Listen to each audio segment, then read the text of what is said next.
We anticipate that on October 3rd, hopefully he'll be coming home. We do not think that he should spend another day in jail. Not at all. White men like Trump need to be banished. If you're Donald Trump, why, if you reread those comments, should you contemplate a potential pardon? We went to them with questions and they refused to answer. That is very strange. What we have here is just a black female Alex Jones. I mean, that's really what she is. Bomb thrower. Let's like conspiracy theory. First of all, she should not be pardoned whatsoever. There would be no Epstein without Ghislaine Maxwell. Of course she wants to get out of prison. That's exactly why she would ever meet with prosecutors. Sit her down, let her spew. Sean Diddy Combs has again been denied bail as he awaits sentencing. Combs has been in jail since his arrest almost a year ago and wanted to go home on a $50 million bond. He was acquitted last month on the most serious charges of racketeering and sex trafficking, but convicted of 2 counts relating to prostitution. Both could land him with hefty jail terms, but members of his inner circle are hoping that President Trump will cut them short. Diddy and Trump exchanged mutual declarations of friendship long before the legal case, and the president was reportedly giving serious consideration to a pardon. But Trump now says that Diddy's criticism of his first presidency has made things more complicated. Well, Nicole Westmoreland was a leading member of Diddy's all-star defense team, which delivered what Trump called a sort of victory in court, and she joins me now. Welcome to Uncensored. Thank you for having me. How are you? I'm very good. I just wondered where you think you are in terms of what is going to happen in October with the sentencing. Because obviously, potentially, Sean Diddy Combs could face a significant period of time in prison. Are you anticipating that, or are you anticipating a more lenient sentence, or are you anticipating that President Trump may still intervene and issue a full pardon? Well, we anticipate that on October 3rd, hopefully he'll be coming home. But in terms of he wouldn't get a prison sentence at all? We do not think that he should spend another day in jail. Not at all. But he has been convicted of crimes. People will say, well, why shouldn't he go to jail? Well, you know, I think that the Mann Act was not meant to cover this type of behavior, number one, and that I think you'll find out very shortly that there is no one that we've been able to locate or identify, no case where someone is in jail for the same behavior as Mr. Combs. And so that's not fair. And that's not right. Is that actually right? That nobody that you've been able to find has ever been sent to prison for the things that he's been convicted of? Listen, we've looked long and hard.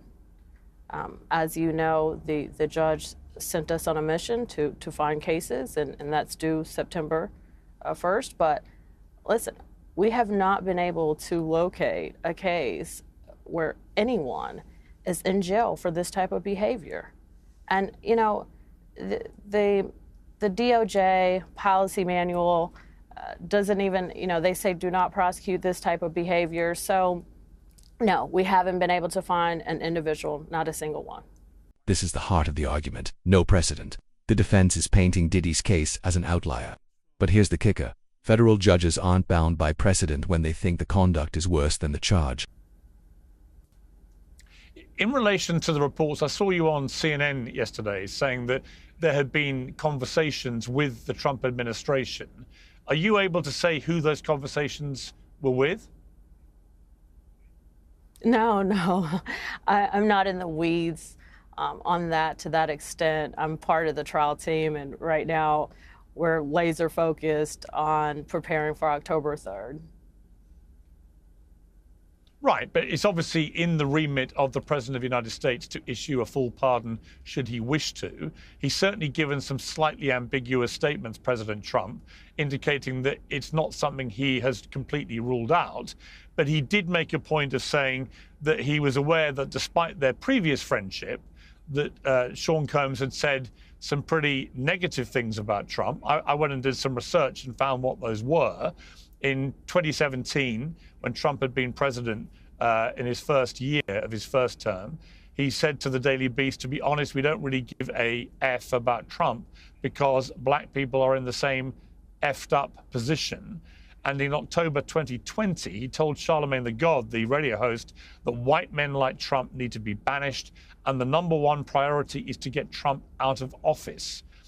He said the real way of thinking is real dangerous. This man literally threatened the lives of us and our families about going to vote. We're in a war of love versus hate. The #1 priority is to get Trump out of office. You know, if you're Donald Trump, why, if you reread those comments, should you contemplate a potential pardon? Because you want to do what's right and what's fair, and you're not going to let anything cloud those decision makings. And so, you know,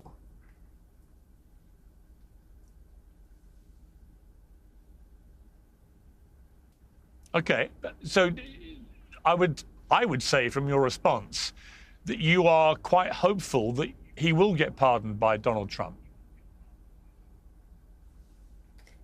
I think being pardoned would be the right thing to do. So we're hopeful. It would be an extraordinary thing if he is pardoned. There were many reports, as you know, before the time came for the jury verdict, that he was looking at potentially spending the rest of his life in prison. A lot of the public opinion, I think, was clouded by the horrendous video of him attacking his then girlfriend in a hotel corridor.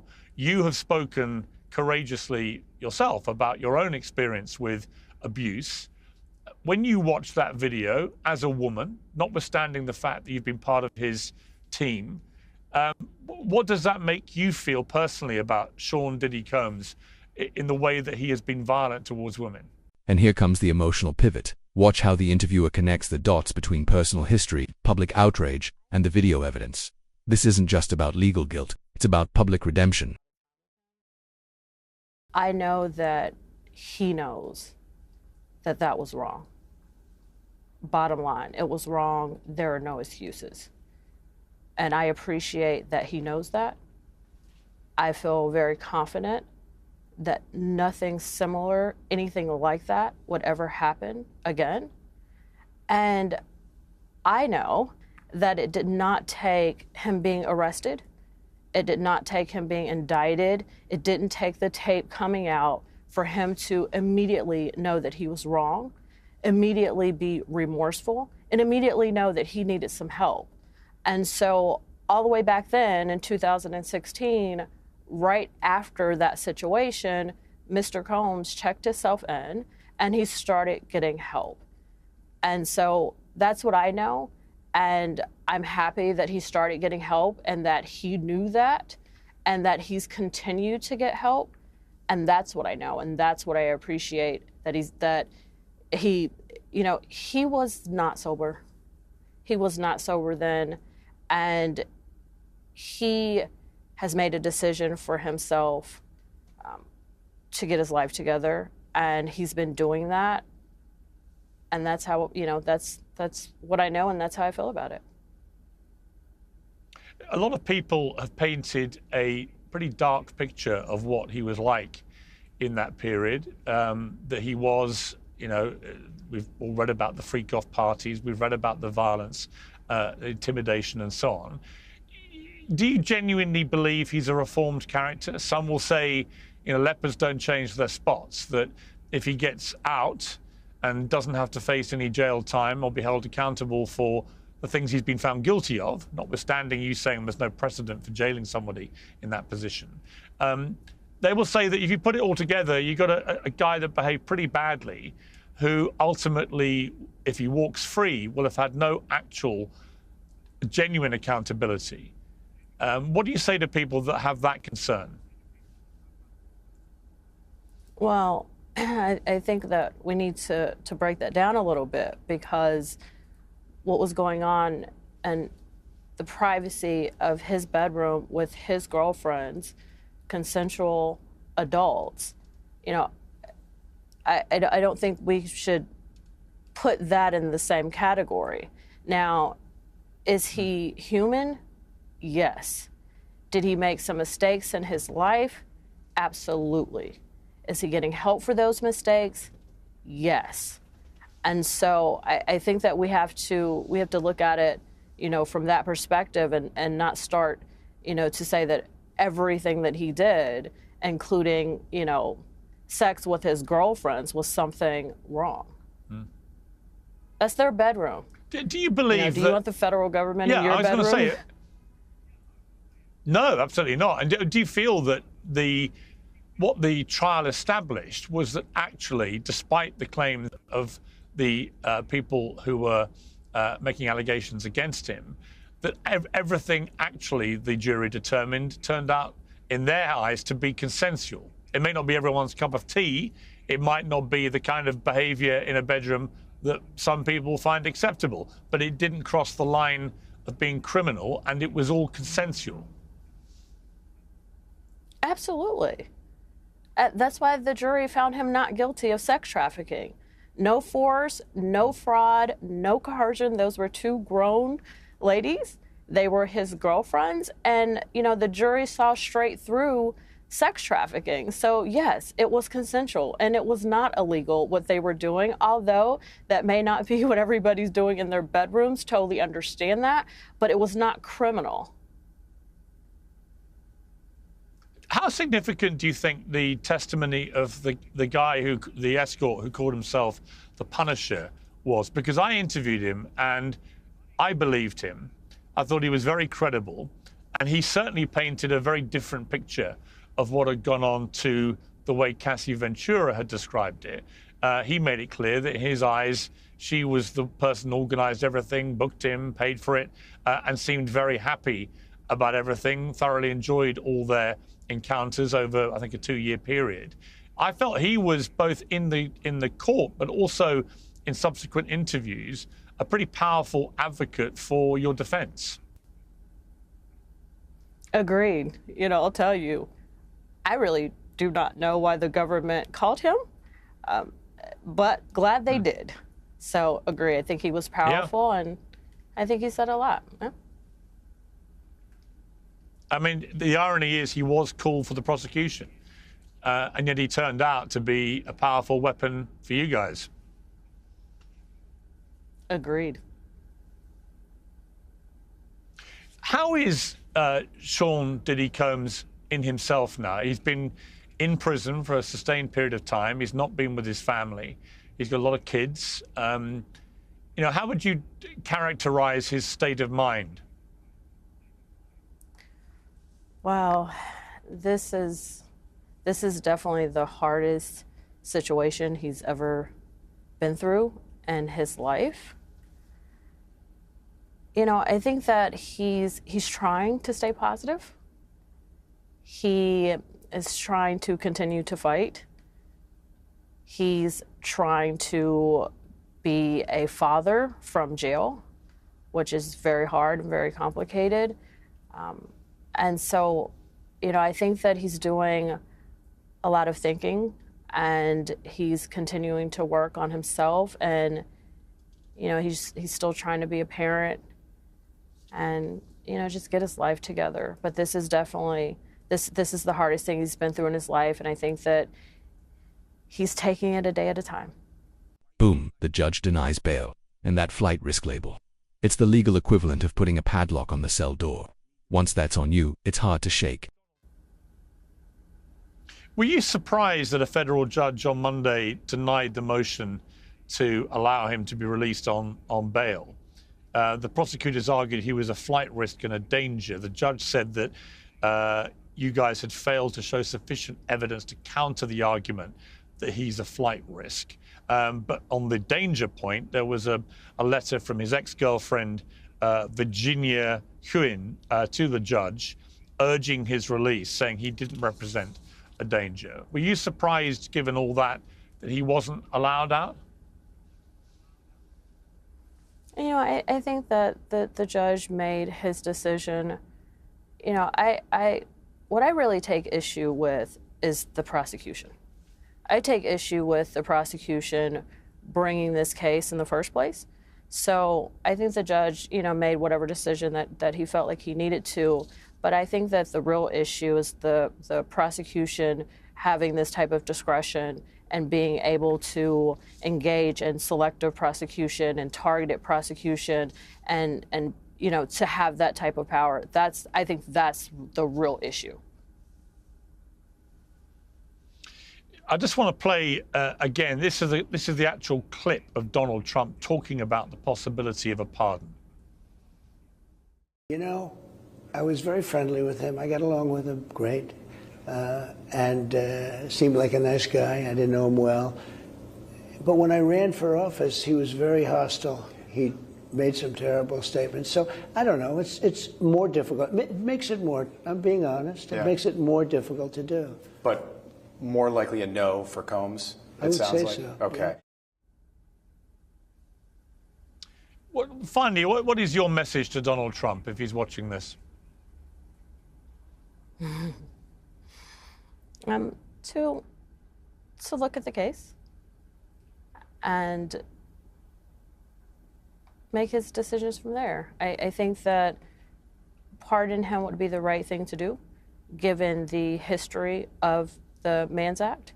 You know, if I'm not mistaken, President Trump pardoned Jack Johnson, and the Mann Act was used against him. And so, you know, if he has the opportunity to look through the case and make his decisions from there. I think looking through the case and the history of the Mann Act and where we are now, and that this type of behavior, you know, is not being prosecuted. It's not. Mr. Combs was prosecuted because he's Sean Puffy Combs, and that's just not right, and it's not fair, and he does not deserve to be where he is right now because of the Mann Act. He just doesn't deserve that, and so we just like fairness.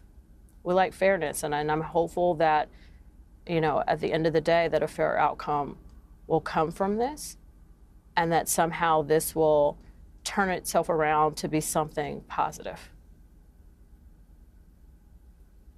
Nicole Westmoreland, I really appreciate you coming on Uncensored. It was a very interesting interview. Thank you very much. Thank you. President Trump is also reportedly considering a pardon for Ghislaine Maxwell, who's serving 20 years for facilitating Jeffrey Epstein's abuse of young girls. Maxwell was quietly moved to a low-security prison last week. Bill and Hillary Clinton have now been subpoenaed by a congressional committee investigating the Epstein files farce. And elsewhere in legal news, my interview with Candace Owens, who's facing a massive defamation suit from the Macrons, has certainly got people talking. Many think that the French president has overreached. Many say Candace is doomed. Well, joining me to discuss all of these legal issues is a panel of legal minds: a criminal defense lawyer, Mark Eiglarsh, the criminal attorney, Bruce Rivers, and entertainment law expert, Eriq Gardner. Well, welcome to all of you. Let me start with you, Bruce Rivers, if I may, with the Diddy case. What are you anticipating is going to happen here? Do you think Trump will issue a full pardon? Should he issue a full pardon? And if not, and we get to sentencing on October the 3rd, what is the likely sentence? Well, I don't think Trump should issue a pardon, because pardons are an extraordinary remedy. However, if Trump thinks he can get something out of the pardon, he will certainly issue it if he thinks he can get something. But and I've got a pardon over my shoulder, that one of 17 that right over there. See that? That's one of 17 that Bush issued. He hardly issued any pardons. It's an extraordinary remedy. Now, I think this judge has kind of foretold what's going to happen here, because I think he's going to get a guideline sentence somewhere around 50 months, 50 to 60 months, somewhere in there. That's my guess. And he's already served basically half of that. but the judge is also going to consider some relevant conduct that was acquitted, and the judge can do that in this case. Now, I heard the defense lawyer. The defense in this case was pretty masterful in what they did. That's a pretty good result because the government wins most of these cases. But one of the things that she said is that on the pardon issue, well, we've looked for all kinds of cases. We've never seen a Mann Act like this ever charged out. Well, wait a second. Have you ever seen a Mann Act case with all this other relevant conduct? I bet you didn't. With thousands of bottles of baby oil, with all this other stuff going on, with all the abuse and stuff. So there's a lot more to consider than just the Mann Act by itself. Listen to this. The baby oil reference isn't just colorful courtroom gossip. It's the prosecution hinting there's a bigger story behind the Mann Act charges. One the jury didn't convict on, but the judge can still Mark Eiglarsh, it's interesting to me because I do think the court of public opinion convicted Diddy based on the hotel corridor violent video long before they got to the actual trial for which he was facing these other charges. But in the end, the jury were not swayed by that video. They saw it, but they accepted, I think, the argument that it was not relevant to what he was charged with. What do you feel about that? I mean, do you feel that the public would tolerate a pardon from Trump, given that video that everybody saw and was horrified by? Or do you feel that they would also make the calculation the jury did, that that had nothing to do with the case, and actually the case seemed to establish that everything that went on with these women who were accusing Diddy of wrongdoing, it was all consensual? Okay, a lot in your question. First, they would probably be upset with Trump using his cherished pardons on someone like this. You just saw the interview with Trump. He said, well, he was nice to me at first and he wasn't nice to me. When is that a criteria? Shouldn't it be the case and what this guy did? Maybe if he's nice to you later, now you're going to give a pardon? That's not what pardons should be about. Secondly, the court of public opinion is very different than the court of law. The court of public opinion is free to have very strong feelings about what Diddy did. We saw from that video, that is proof beyond all doubt that he was abusive towards women. The other counts, while not necessarily proven, still showed the public that he was a monster and his behavior was abhorrent. It's entirely different whether the government could prove, and they could not, the very, very challenging RICO charge typically applied to the mafia, right? Not necessarily the Al Capones of the lube world. This was a very challenging case, and it doesn't mean that Diddy didn't do it. It doesn't, but Eriq Gardner, like I said to Nicole Westmoreland, when I interviewed the guy, I can't remember his actual name, but the Punisher, which is his working name as a male escort, I did find him extremely credible, and he did paint a very different picture to the one that Cassie Ventura was trying to paint.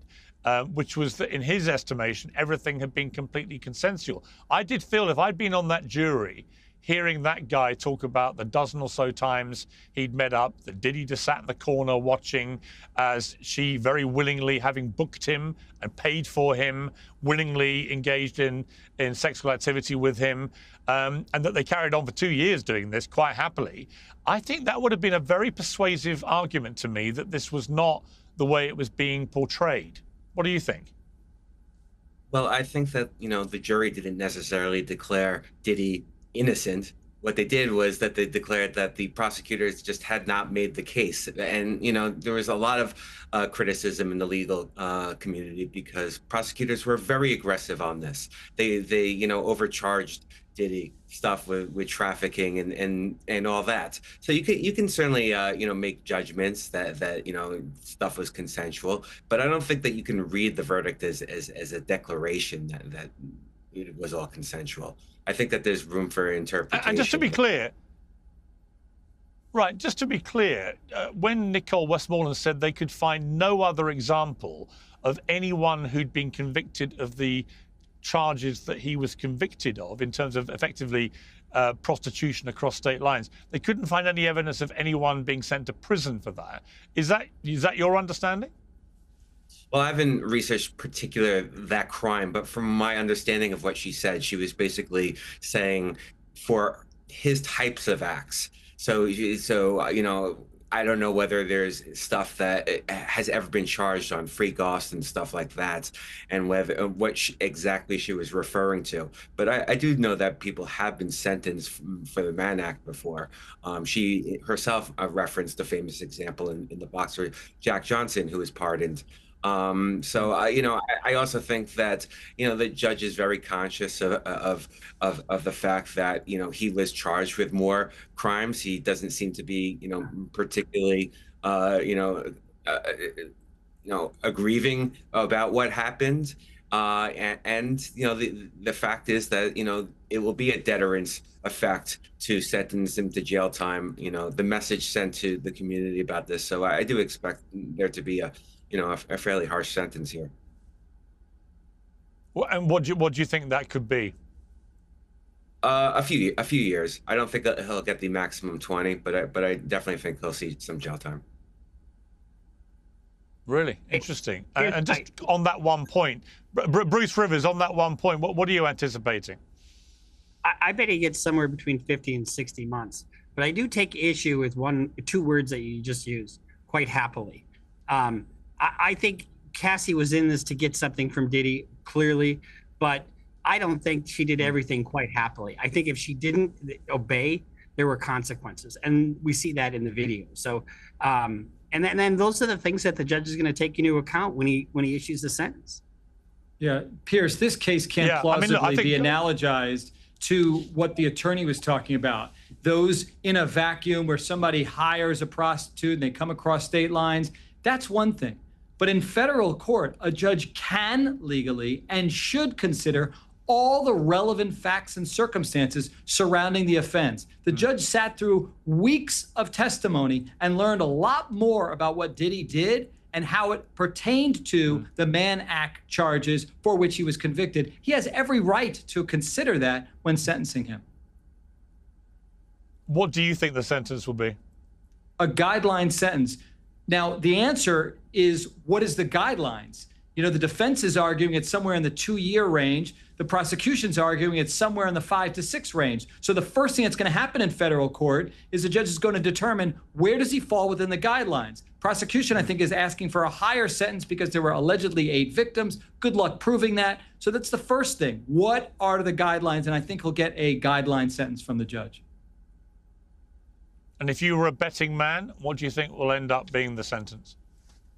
Probably 2 to 3 years, somewhere in there, within the guidelines that the defense is representing.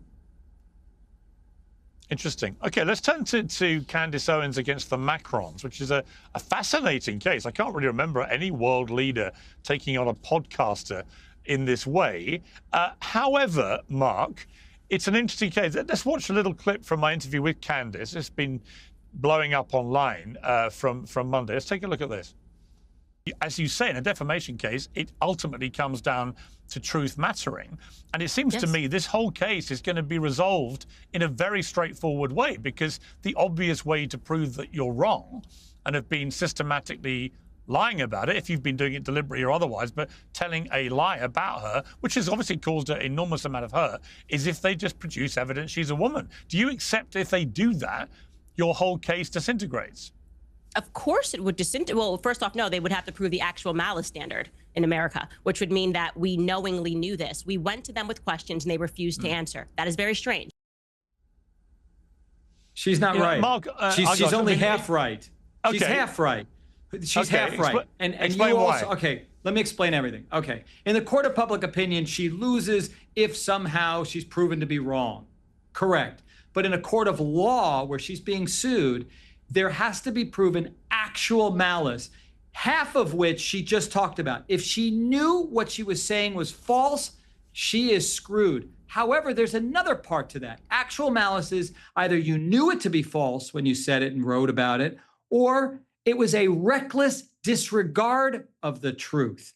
That's probably where, if she's held responsible at all, and I don't know that she will be, that she could be held accountable. She's going to rely upon Xavier Poussard's book, Becoming Brigitte, or Bridget, whatever they're calling it. She relied upon that book. So in her mind, if she believed it to be true, even if it's false, she will survive this lawsuit. That's very interesting. Bruce, there was a thing that got picked up online after I interviewed her where people said you should have challenged her about why the Macrons aren't suing the journalists. Apparently in France, the statute of limitations for defamation is 3 months for proceeding for defamation and insult, running on the date of the first publication or posting, and Becoming Brigitte by Xavier Boussard was published in February 2025. So it's a very, very narrow period of time where you can take this. Well, here's the thing. If that was the case, the Sandy Hook family couldn't have gone after Mr. Jones, right? And what we have here is just a black female Alex Jones. I mean, that's really what she is. Bomb thrower. Let's like conspiracy theory. It's just ridiculous. She knows she's not a man. I mean, that's the other part of this that I think is kind of lost, because when you have somebody in the public opinion and it's calling her a man is really comical in a sense. And so comedians can get away with that kind of stuff, right?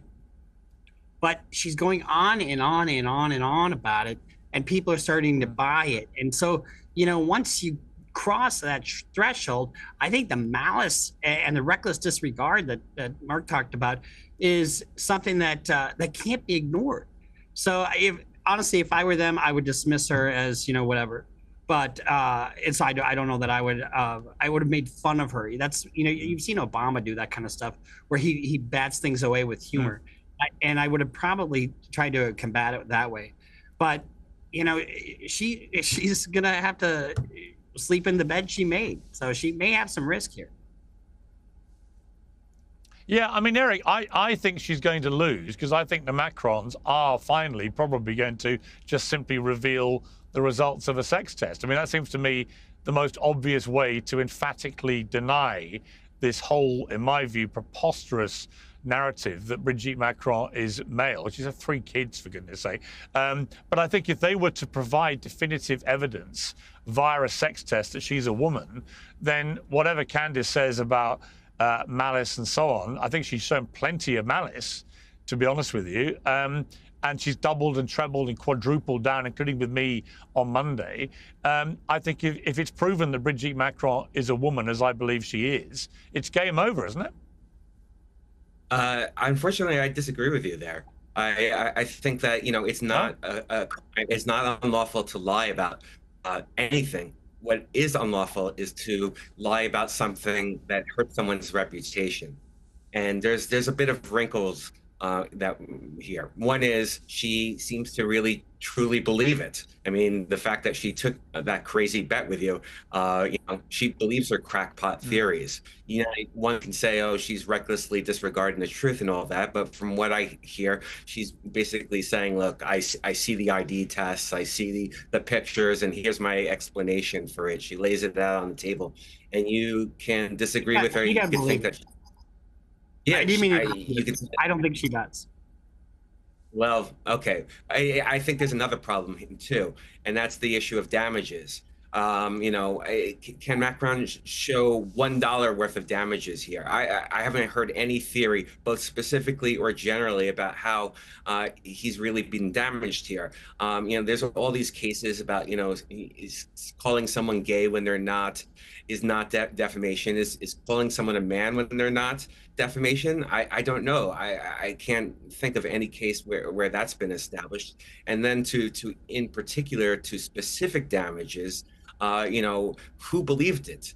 Who would believe Candace Owens, and who would believe it in France? What has, a lot of people? You know, a lot of people are listening to her. She has millions of viewers. I disagree with you. Mark's right. I think a lot of people are believing it. I think there's a lot of harm there. I'm listening to what she's saying. She's articulate. She's intelligent. She could be dangerous if she's not telling the truth. But the key is whether, again, it's not if what she's saying is true or not in terms of a legal suit. In the court of public opinion, discredit her. If this is not true, eviscerate her, abandon her. You can't believe anything that comes from her lips. But in a court of law, she could be dead wrong. Listen, Piers, you've done a lot of wonderful reporting, but there are times you would even concede that you got it wrong. Getting it wrong because you're basing it upon sources that aren't necessarily accurate is not libelous. It's not actionable. It's not defamatory.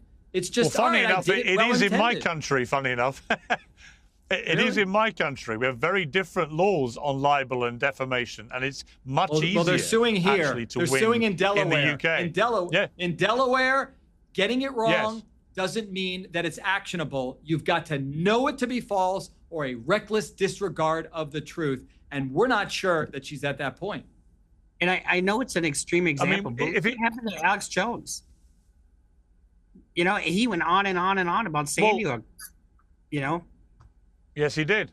Yes, he did. And he got $1 billion award against him, which, as far as I'm aware, he's barely paid any of that. But that was an example of him deliberately, in my view, promoting a lie he knew to be a lie because he was making hundreds of millions of dollars. And every time he went on the airways and repeated the lie that the Sandy Hook massacre was staged, you could see a spike in his earnings, a dramatic spike in his earnings. So there was an absolute straight line there between promoting a lie, which everybody knew to be a lie, and him making tons of money. Now, in Candace's case, she has a very popular YouTube channel. Every time she's talked about the Macrons, she gets a lot of traffic. It's not difficult to establish she's making a ton of money out of this. But the question, and I think Mark's right about this, it comes down to, in American law, it comes down to, did she knowingly do that, knowing it was a lie? And that I think is going to be the determining factor. Piers, what's going to help her? And by the way, there's no question she's benefiting. There's no question even when you brought that up, she didn't somehow, say you're wrong, Piers. Of course she's benefiting. No. But again, unlike the Sandy Hook case, she can rely first and foremost on a book that was a bestseller apparently in France, and use that to say, look, I'm just quoting things from the book. I believe the book. It was persuasive to me. And for what it's worth, that interview that you did with her, Piers, proved to me that she really does believe this. All right, buckle up. We're leaving the Macron drama and diving headfirst into the swamp of the Epstein scandal. And trust me, this rabbit hole has no bottom. Well, I think I've known Candace a long time. I wouldn't say that necessarily proves she knows for a fact. I think she can be extremely, as you touched on earlier, she can be extremely articulate and compelling, sometimes in defending the indefensible. So we shall see. I just think it'll be fascinating. If the first thing the Macrons do is reveal the results of a sex test to prove she's a woman, right there, you've got an immediate slam dunk on that part of the argument, which underpins the entire story. So I think in the court of public opinion, in that moment, Candace is done. But you're right, she may be done in the court of public opinion in that eventuality, but not necessarily in an actual courtroom. Really interesting. Let's turn finally to the Epstein case. The U.S. House Oversight Committee issuing subpoenas for Bill Clinton, for Hillary Clinton, tons of other people, former Attorney General Eriq Gardner, Loretta Lynch, Eric Holder, and so on and so on. I felt about this case, that the Trump administration, having walked everybody up the hill to get very excited about, we're going to reveal everything about Epstein. Then we had Elon Musk falling out with Trump and saying on X, bombshell, Trump's in the Epstein files. And then mysteriously 2 weeks later, the files are all shut down and that's the end of it. And then, of course, MAGA, interestingly, rebelling against this because they'd been left at the top of the hill expecting to get all the dirt and then discover that they're being told there isn't any. So I think it's been very badly handled by the Trump administration. However, I also said for the Democrats, be careful what you wish for, because there are a lot of senior Democrat people who were caught up in the Epstein world, notably Bill Clinton, who repeatedly went on the Air Lolita, or whatever they called it, the Epstein plane. Now, no suggestion that Clinton broke any laws. We don't know. But his name will be all over these files. Bruce, what do you feel about this? And particularly, we've got Ghislaine Maxwell now giving a lot of recorded evidence about what she's seen, maybe 20 hours or so, of what she may know and may have seen, presumably to try and get herself out of prison. What's your overview of where we are with this Epstein scandal? First of all, she should not be pardoned whatsoever. There would be no Epstein without Ghislaine Maxwell.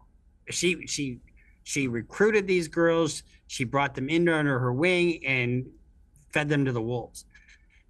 She I've never seen a situation where the defendant's lawyer, the principal's lawyer, gets to talk to the witness. I mean, how is it that Trump's lawyer? I mean, they should have had a line prosecutor. They should have had an FBI agent there, and and anything she says is suspect. So I wouldn't trust a word she says. But release the files. They're not going to release the grand jury transcripts, and I don't think they should. But because you're going to re-victimize some people. But if there's over 1,000 women, young ladies, and I don't know if that's an accurate figure or not, but that's been bantered about. Are we going to re-victimize these girls all over again? One of whom committed suicide over this? I mean, she should be afforded no privileges whatsoever. I mean, she should have gotten a life sentence. Epstein certainly was looking at a life sentence. Yeah, I mean, Eriq, what's fascinating about this is, we know that Epstein abused a lot of young girls. We know Ghislaine Maxwell was around him for most of that period.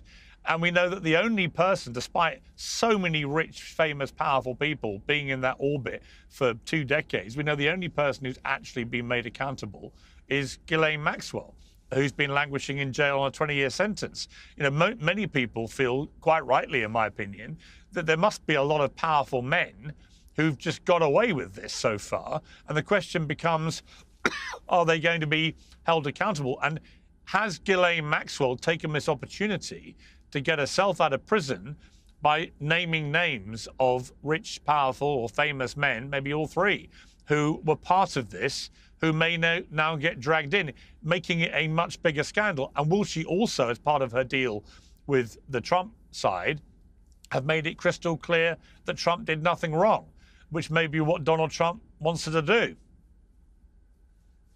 Yeah, I'm very interested in what Ghislaine Maxwell has to say. That's probably the only new thing I think that will come from all this. A lot of the stuff that's coming from Congress in terms of subpoenas, I regard as a bit of a sideshow, as a bit of like political tit for tat. But her testimony is kind of fresh and new, and I'm sure she's saying things that she didn't say when she was under indictment and facing prosecution. Whether or not she's just saying these sorts of things to angle for a pardon or for leniency, who knows? But I certainly be there watching. They riveted her testimony in front of Congress. Of course she wants to get out of prison. That's exactly why she would ever meet with prosecutors. And we shouldn't be afraid to hear what she has to say. What prosecutors do routinely is they give her a castigar letter, a queen for a day letter. They let her speak. If there's nothing of value and it can't be corroborated and nobody is ever prosecuted, then she gets nothing. Only when it leads to substantial assistance, as it's called, which is a high threshold to meet, then prosecutors would consider giving her some benefit. So no fear, sit her down, let her spew. Here's the problem. She's got an appeal to the Supreme Court to determine whether her case should have ever been brought to begin with. So now she's holding back. She's not going to do anything really meaningful until and unless the Supremes say, we're going to pass on your case, which is likely what they're going to do, or we're going to take it up. She's already received benefit. She's been moved to a lesser prison.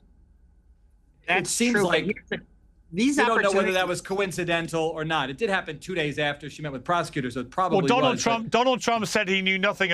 Donald Trump said he knew nothing about her being moved to a much more lenient prison. I find that, I mean, look, I'll take him at face value, but it seems a little implausible given the scale of this Epstein scandal. What do you think, Bruce? Well, I think she had this opportunity prior to trial. And there's a reason that no agreement was made prior to trial. What Mark's talking about is a proffer letter where she has she can say anything she wants and they don't hold it against her. And so that's, you sit down with the government and the idea is that there's no repercussions for you testifying or talking to the government. In exchange for that, we don't, we're not going to hold anything against you. But the problem is that she had all this available to her at the outset. I mean, didn't Bill Gates get divorced because of his predilections at St. James Island? I mean, I don't know if that's the case or not, but Melinda Gates didn't really talk a lot about it. Clinton's been on his plane how many damn times? And the name of the plane, Lolita. I mean, but Bruce, it's not uncommon for people to speak after their trials. I mean, we advise clients not to do or say anything unless they have to. Why cooperate unless you're convicted? Just because she's giving it now, while it should be considered more suspect, right? What's your motive, right? She's probably gonna do what a lot of our clients do. It wasn't a small fish, it was a much larger fish, and she might implicate people. So they need to be very careful with what she has to say, but not discredit it just because of the timing of it. It's called a Rule 35. It's after the fact, after conviction, prosecutors can move the court to lower the sentence that somebody gets. It happens all the time. With her, be very suspect, I tell prosecutors, but listen to what she has to say. Maybe what she says leads to furtherance of investigation towards one of these high-profile guys, and we want to get at them, because if they harm children, Epstein shouldn't be the only one held accountable. Agreed. Yeah, I completely agree with that. And just to be clear, Mark, if she was able to give that kind of lead to investigators that led to somebody potentially being charged with a crime in relation to Epstein and the girls and so on, would that be enough in itself? I mean, how do they determine whether the evidence that you've given? Right. Welcome to my world. 33 years of doing this, in spite of my extraordinarily youthful appearance, we are constantly having clients cooperate. We think it's great. And then the prosecutors go, yeah, all right, maybe it was assistance, but it wasn't substantial assistance. And that's it. You can't get the judge to do anything. It's totally up to the prosecutors. That's how it works. And it ain't so fair, Piers. That's really interesting. So that it can be left like open-ended, and they can determine whether the consequence of your evidence you give is significant enough to warrant a reduction in your sentence or not. Welcome to my world. Yes. Not only that, when you give that substantial assistance, even if they agree, a lot of times they don't agree to any particular amount. They just say, Judge, he has done this, and it is substantial, and we did get a conviction, but here's the other bad things about him. And they do that all the time. And it's just like, what, so they minimize, a lot of times, how much substantial assistance they get. And so you don't really get any firm commitment. And they do that because when they go into trial in the other case, when they go into trial in the other case, the witness can't say they're getting a particular benefit. Right. Very interesting. Guys, thank you very much. That was a really interesting romp through 3 fascinating cases, but great to get the real legal perspective, because often it can be very different, actually, what happens in the law and in a courtroom to what happens on social media in the court of public opinion, which can rage away, but often have little bearing on the reality. So thank you all very much. I appreciate it. Piers Morgan Uncensored is proudly independent. The only boss around here is me. If you enjoy our show, we ask for only one simple thing. Hit subscribe on YouTube and follow Piers Morgan Uncensored on Spotify and Apple Podcasts. And in return, we will continue our mission to inform, irritate and entertain. And we'll do it all for free. Independent, uncensored media has never been more critical, and we couldn't do it without you.